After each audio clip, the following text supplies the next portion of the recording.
guys, so my name's Charlie. This will be the first video on my channel, so if there's any issues with quality, audio, editing, etc. I do apologise. I don't really upload YouTube videos that much, and this is the first ever kind of like vlog I've done. So I'm currently just walking along a variant of the southwest coastal path from Swanage.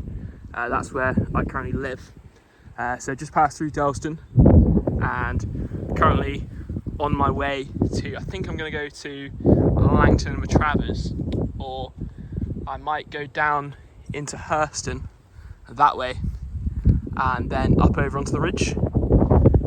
Just thought I'd say hello. I think I haven't said anything in the other stuff that you'll see from on. But yeah, yes, my name's Charlie. This is the first video that I'm going to upload, so thank you very much. Now, the Dorset coastline in the past was extensively quarried for sandstone, and in fact you can still see today some remnants of the industrialisation that went on in England. For example, these little hills here are leftovers from what would have been the quarry in the past, and there's actually loads more all down there of these little hills that stick out and the indents, and that's from when in the past all this coastline would have been extensively quarried, and then the stone would have been shipped off to places such as London. And in fact, just further down the coast, one of the most famous sites, Portland, for its quarrying, the stone from there was used to build iconic structures in England, such as the Houses of Parliament. And in fact, if you hike in Portland, they've got bits of history that say where their stone went and what it was used for. So it's interesting to think that such a small little place as Portland was used so widely to basically build up England what it is today. And if you go to London and you see these iconic structures such as the House of Parliament, etc., it's very, very interesting to know the place that stone has come from and all the industry. If you go to Portland as well today, you'll still see the remnants of the cast iron cranes that they'd use to load the stone from the ships. They'd use to load the stone into the ships, and then they'd then sail it off along the coast to wherever it needs to go, such as down the Thames into London. Here's another example of the scarring of the land from industrialisation past. You can see here a big pit, and then if I can pan the camera around, you see how bumpy the land is from what would have been quarrying. This would have been, during its heyday, I'm sure, a bustling quarry with loads and loads of jobs, all working to extract the stone from this land. Okay, where it is here. And quarrying does still go on here today in quite a large scale, and I think it's really interesting to see the past of it and also see it now, how far it's come. Of course, it's windy today. The coastal breeze to cool me down.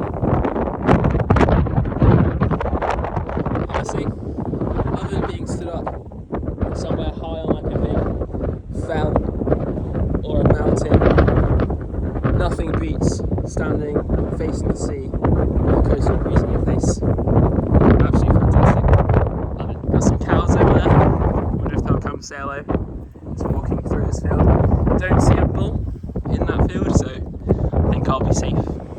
As I pass through this little footpath here, here's an example of modern quarrying. The size of those stone blocks. It's just keeping an ancient industry alive. Look at the size of those.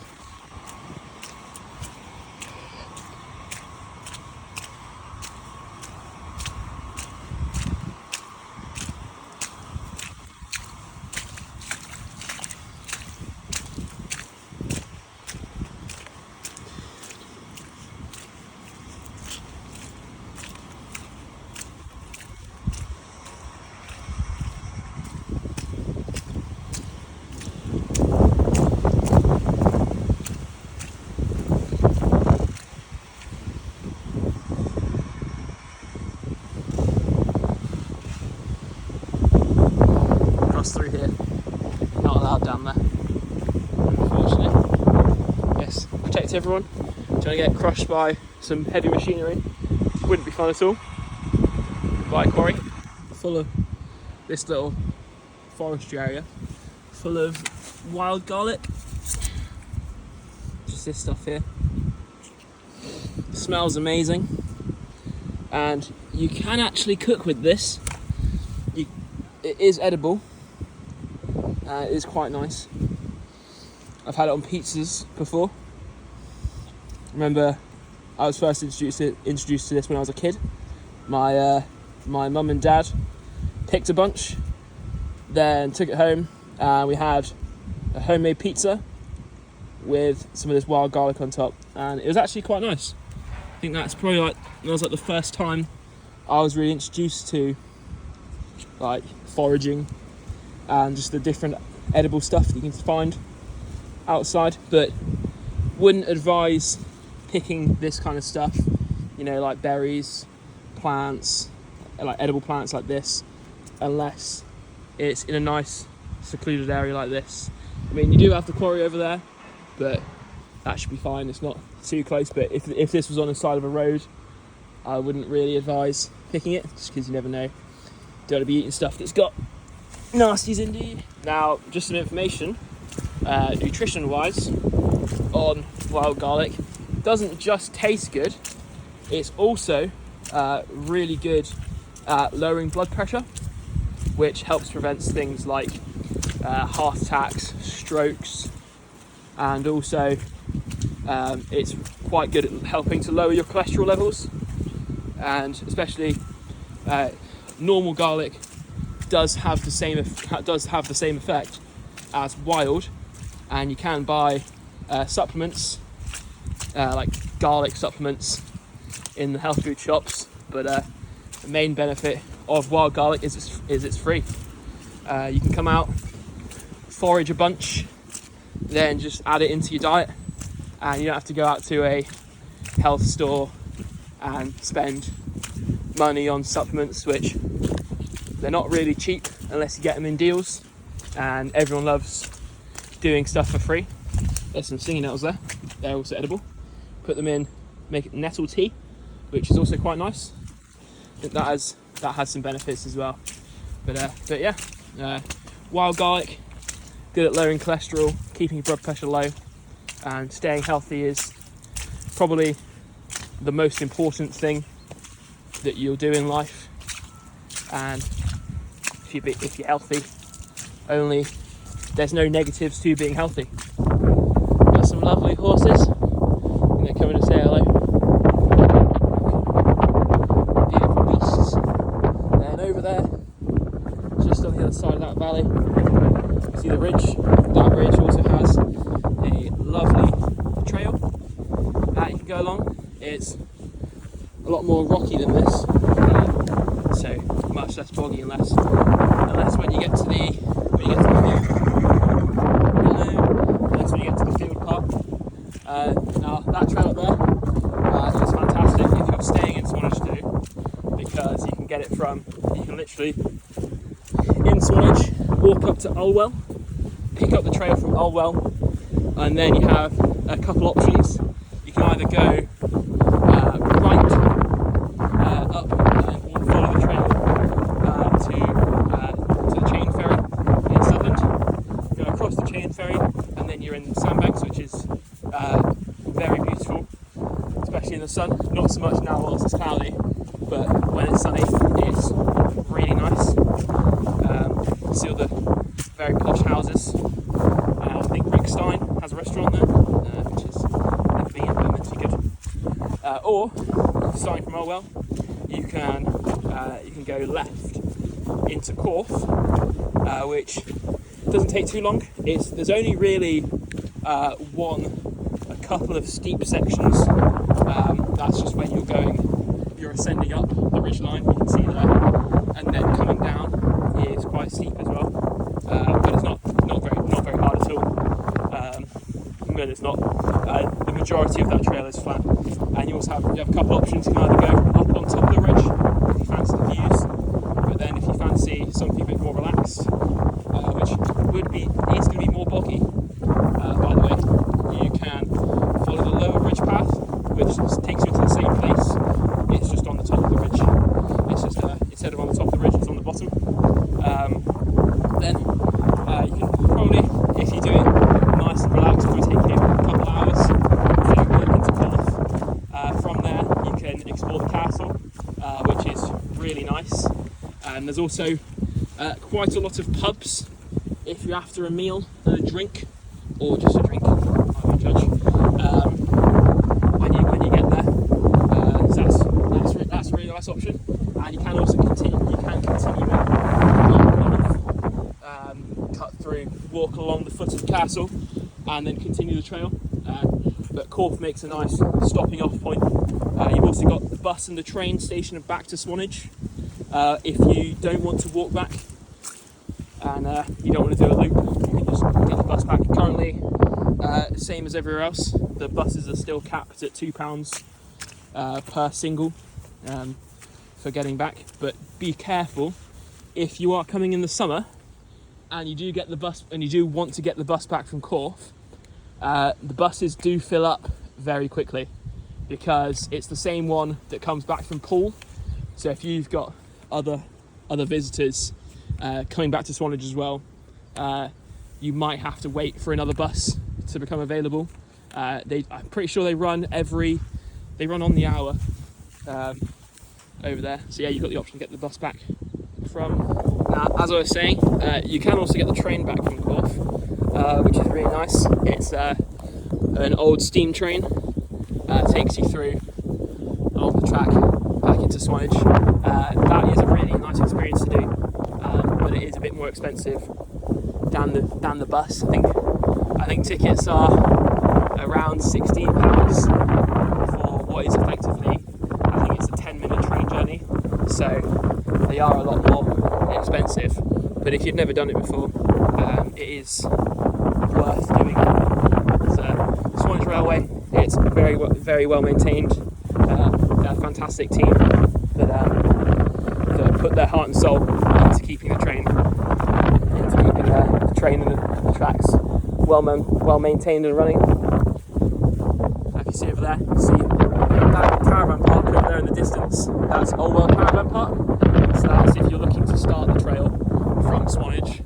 You just come along up the town there, up over to Olwell Caravan Park, and then pick the trail up and hop on top of the ridge. And then from there you can head into Corfe. Then you can also go from Corfe into Wareham if you want to, or then you can go from Corfe up into Kingston and Langton Travers. So you've really got a nice varied track you can do. And if you're after something that's a bit longer, you can walk from Swanage into Corfe, then from Corfe to Langton Travers or Kingston, whichever you do first, and then follow it round and pick the Swanage coastal path back up, and then do a full loop back into Swanage if you're after something a bit longer.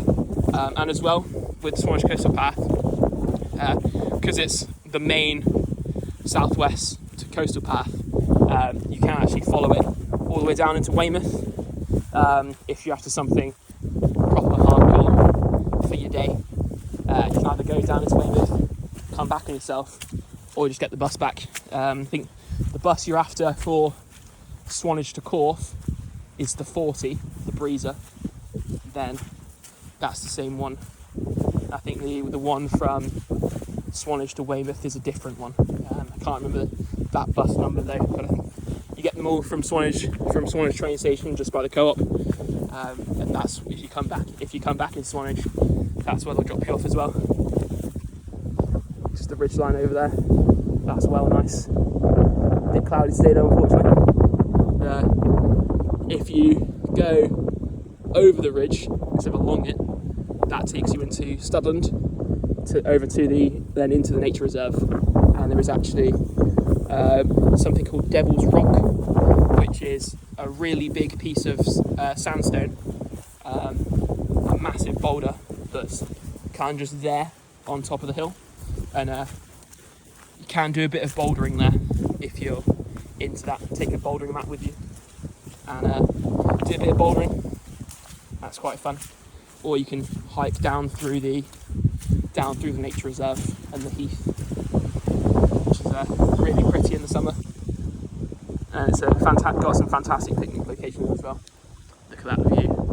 Got the view of the bay and the town of Swanage, and you can't see it because it's just hidden behind the ridge.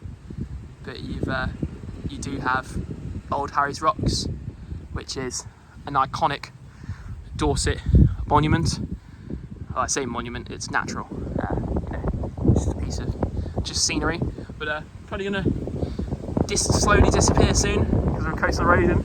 Then you've also got, just over there, you've got a path you can follow up, takes you along the coastline, and then follow that round down into Studland if you want to.